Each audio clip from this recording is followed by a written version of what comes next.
Tuhan Bapa kami yang berada di dalam kerajaan surga, kami mengucapkan puji dan syukur kami ke hadapan-Mu Tuhan, karena kami merasakan penyertaan-Mu yang sungguh luar biasa kepada kami semua anggota kumpulan Toga Simamora, Boru, Bere, dan Ibebere, sehingga pada sore hari ini Tuhan antarkan kami ke rumah keluarga terkasih kami, Bapak Leora, di tempat ini dengan penuh sukacita.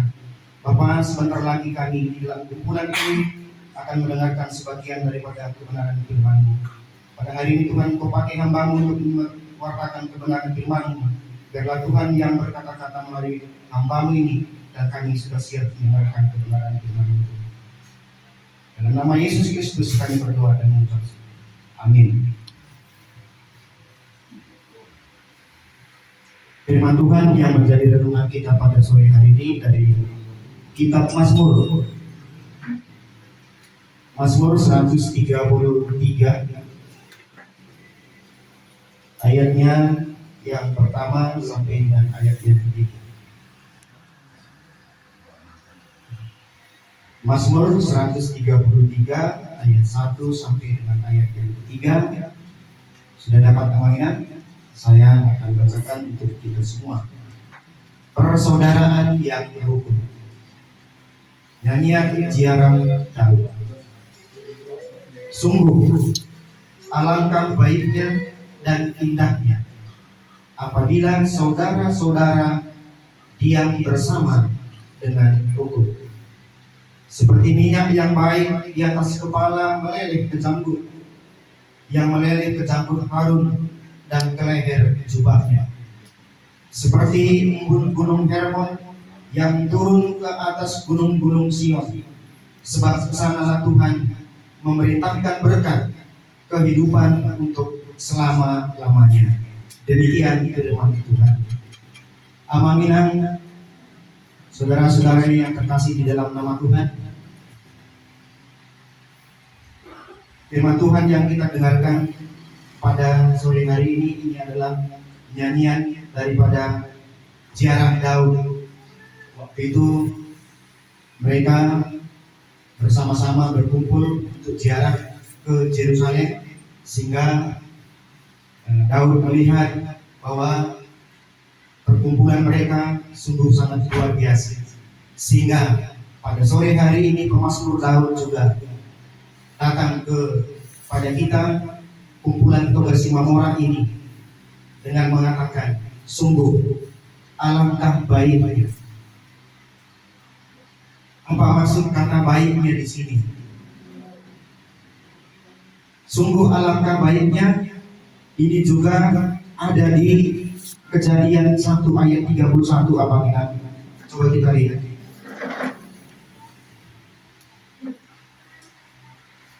Kejadian 1 ayat 31.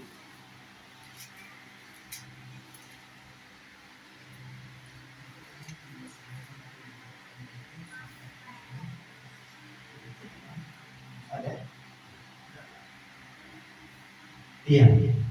Kejadian 1 ayat 31 dikatakan, maka Allah melihat segala yang dijadikannya itu sungguh amat baik.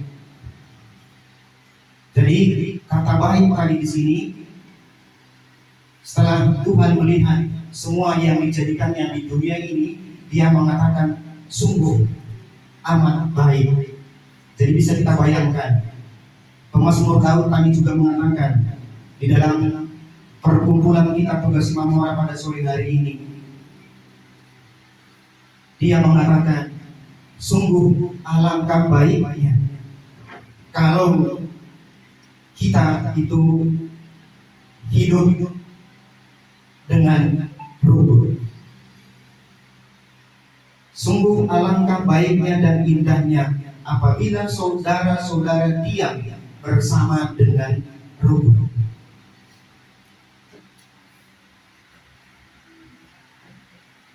Amanginang yang dikasihi oleh Tuhan. Kata baik yang dimaksud di sini, seperti yang kita lihat tadi, ini bukan berarti baik menurut kita pribadi lepas pribadi,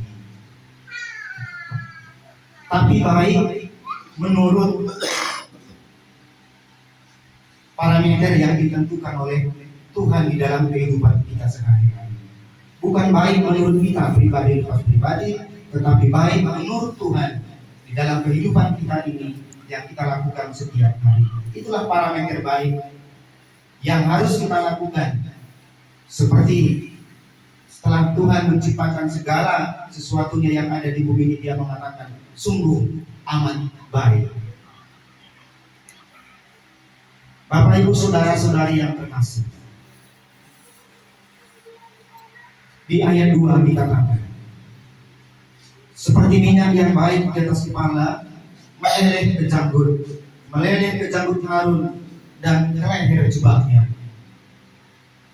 Ini adalah berkat Tuhan, di mana Tuhan memerintahkan berkat itu kepada semua kita, baik dalam keluarga kita masing-masing dan juga dalam kumpulan Toga Simamora ini yang penuh dengan rukun, maka Tuhan akan memerintahkan berkat ke sana.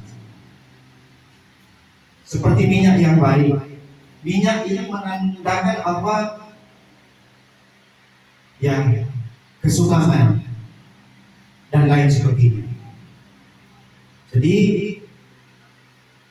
supaya berkat itu mengalir, maka kita Amalinang harus hidup dengan rukun, baik di dalam keluarga kita masing-masing dan juga di dalam kumpulan kita Toga Simamora, Guru Beri dan Ibu Beri yang ada di Kabupaten Sabu ini. Jadi ayat 2 tadi itu adalah menunjukkan kuantitas jumlah berkat yang diperintahkan Tuhan kepada kita. Sehingga minyak itu katanya meleleh ke janggut dan meleleh juga ke leher jubahnya. Tidak sampai ke jubahnya. Kalau sampai ke jubahnya udah minyak semua. Ini menunjukkan bahwa kuantitas berkat, jumlah berkat yang diberikan oleh Tuhan kepada kita semua apabila kita hidup penuh dengan rukun. Kemudian di ayat yang ketiga, Amam dan Ina, seperti embun Hermon yang turun ke atas gunung-gunung Sion. Sebab kesanalah Tuhan memerintahkan berkat kehidupan selama-lamanya. Gunung Hermon dan Gunung Sion, kalau saya lihat di YouTube, di mana ini bukan dekat, satu di utara, satu di selatan. Tapi berkat itu akan disampaikan oleh Tuhan walaupun begitu jauh. Ini menunjukkan bahwa kualitas berkat yang diberikan oleh Tuhan apabila kita hidup rukun dengan penuh dengan damai. Amam dan Inang, bagaimana kita memaknai firman Tuhan yang kita dengarkan, yang kita telah renungkan ini di dalam kehidupan kita sehari-hari. Bagaimana kita menciptakan kehidupan yang rukun ini, baik di dalam keluarga kita dan juga keluarga besar Toga Simamora pada hari ini. Mungkin banyak penghambat untuk kita hidup rukun.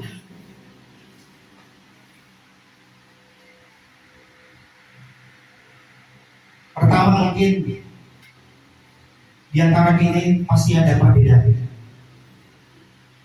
Misalnya kalau kita menentukan apa yang kita laksanakan di akhir tahun nanti, ada yang mengatakan satu begini, satu begini. Perbedaan pendapat ini juga bisa menimbulkan satu dengan yang lain, sehingga kita tidak menjadi hidup dengan rukun di dalam kumpulan kita Toga Simamora ini. Begitu juga dalam keluarga kita. Begitu juga yang kedua, mengingat masalah komunikasi. Komunikasi juga bisa membuat kita baik dalam keluarga, baik dalam kumpulan kita Toga Simamora juga bisa membuat kerukunan itu jadi berkurang. Tadi pagi saya bangun karena libur, Mama Niel sudah di dapur. Mak Niel, titipkan dulu kopi. Bikin sendirilah. Ini kan ada tangannya. Begini contohnya. Jadi ada perasaan-perasaan yang membuat hidup itu tidak jadi sempurna rukun. Jadi Amam dan Ina ini hanya sebagai contoh. Jadi bagaimana kita berkomunikasi yang baik satu dengan yang lain bisa diterima dengan penuh sukacita. Kemudian saya juga pernah mendengar cerita. Ini adalah orang tua yang sudah lansia, bukan berarti bapak maksud saya. Iya. Jadi bapak dan ibu ini sudah lansia. Jadi karena sudah lansia, karena bapak ini biasanya juga ya dihormati, ganteng, ya.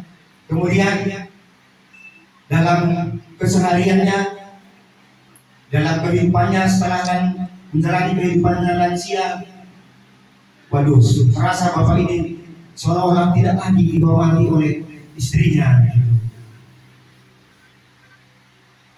Seperti tadi imam bikin kopi, gitu ya, bikin sendirilah contohnya. Ternyata dalam perjalanan beberapa hari begitu, si bapak ini sudah merasa gelisah dalam hidupnya, sehingga dia punya kawan. Sewaktu dia kuliah dulu adalah seorang dokter, sehingga dia bertanya, dan juga memang dokter ini juga sudah lansia, sehingga dia curhatlah, aduh, saya punya istri setelah saya lansia, serasa saya tidak dihargai begitu. Sehingga dokter ini cerita, ya cobalah kamu bawa ke dokter istrimu, periksalah telinganya itu ya, konklea apa namanya itu, iya. Sehingga dokter ini menyarankan bagaimana caranya, atau nanti setelah kamu pulang ke rumah dari sini, coba kamu buat ngomong di rumah.